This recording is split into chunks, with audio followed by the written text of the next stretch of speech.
There's really not a whole lot to Belen, New Mexico. Population about 7,000 or so. We're about 40 miles south of Albuquerque, New Mexico, and Belen is known for two notorious stories.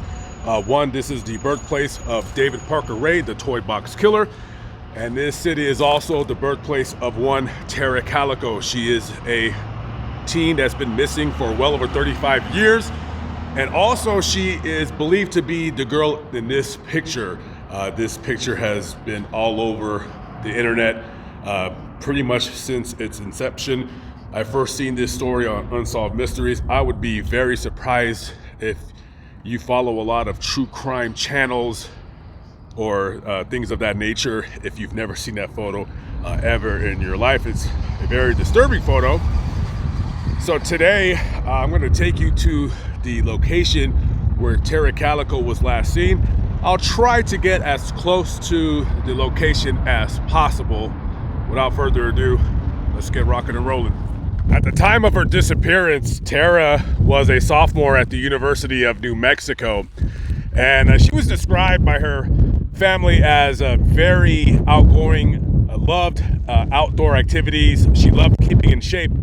As a matter of fact, she would often ride her bike 34 miles almost every day, as much as she could. So her normal route was that she would leave her family's home in Belen and ride down this very highway right here. This is Highway 47. So she would ride from her family's home about 17 miles up to this very train track right here. So normally she would ride 17 miles right here, turn around and go back. So on the day of September 20th, 1988, per usual, Tara leaves her family's home at around 9:30. And before she left, she tells her mom, "Hey, I'm going on my bike ride. If I'm not back by noon, come looking for me." Now, remember, guys, Tara doesn't have a pager, and we don't have cell phones back in those days. At least, very few people had those. And also, during the trip, she was supposed to meet up with her boyfriend to go play tennis. Now, I don't know if she was supposed to go play tennis with him after she completed her bike ride, but she never made it to that meetup with her boyfriend. Now, a little after 12 o'clock, Tara's mom notices that she hasn't been back yet. Now, more than likely, she's probably thinking that she probably got a flat tire, and definitely don't want to get a flat tire in this area because it's pretty barren, as you can see. So Tara's mom drives out here, and she makes it to this train track right here, and she does not see Tara. And she's probably thinking to herself that you're coming out here, you're probably expecting to see your daughter with her bicycle with a flat tire. But she did not. So she says, "Did I miss her by any chance?" Maybe she was just sitting on the side of the road. And so she turns around and goes back, and she does not see her. So she calls, I imagine she would call 911. And within a matter of a day or so, you had a lot of Tara's friends and law enforcement with the local county sheriff's office coming in this area looking for Tara. Now, during their investigation, because the day of them looking for her, it's getting dark and there's a storm coming. And the night comes and nobody finds her. Now, later on, you'd have a few witnesses that claimed as they were driving down this highway right here that they seen it looked like a mid-50s light blue truck with a camper on it following her. Now, they said that this truck was probably driving 10 miles an hour following this girl. Now, one of the eyewitnesses in this case did give the police some kind of a rough sketch of the person that was driving this truck, this mid-50s powdered blue Ford pickup truck with a camper.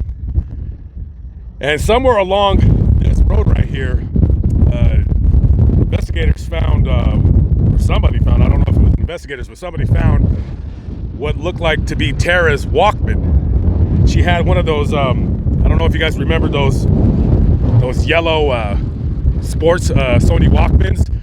She had one of those, and it appeared that like it had been broken, and they found her cassette tape scattered near where her Walkman was found, and in the ground they see some tires, like tire tracks, and it looks like it were spun out in that track. So it looks like now, according to the eyewitnesses, we got a creep following Tara, and presumably he abducted her. Somewhere along this stretch of road, a deviant was following a young girl with disgusting intentions on his mind. We fast forward to June 15th, 1990. We're about 1,500 miles away in Port St. Joe, Florida. A woman coming out of a convenience store notices that there's a Polaroid picture on the ground. It's face down. She picks it up and she looks at it, and she sees that very disturbing picture of what looks to be a girl maybe between the ages of 18 and 21, and a boy right around the age of 10. Now she turns the photo over to police, and of course the photo starts circulating all around. This was on Unsolved Mysteries, America's Most Wanted, A Current Affair, everybody, all of the news magazines. So later on, the parents of Tara Calico, they see this picture because they start comparing the picture of the girl in this photo with missing girls that appeared to be, or at least look like her. And when the parents see the photo, they say, oh no, that's Tara Calico. Now this photo has been taken to all kinds of law enforcement agencies. It's been brought to many different photographer experts, if you will. It's even been taken to Scotland Yard for them to analyze it. And basically, her parents say that the girl in the photo is Tara Calico.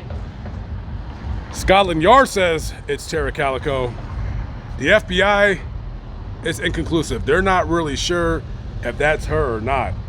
And that 10-year-old boy in that photo originally was believed to be a young kid that had gone missing 2 months previous before Tara in the Zuni Mountains in New Mexico. In April of 1989, Michael Henley and his son, Michael Henley Jr., had went camping in the area, and his son just kind of wandered off and went missing.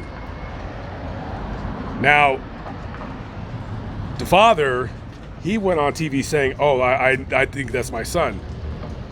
But later on, in 1990, in June of 1990, remains were found in that vicinity of where the father and son had went camping, and the remains were identified as belonging to Michael Henley Jr. So that is not Michael Henley Jr. in that photo, because he was found dead.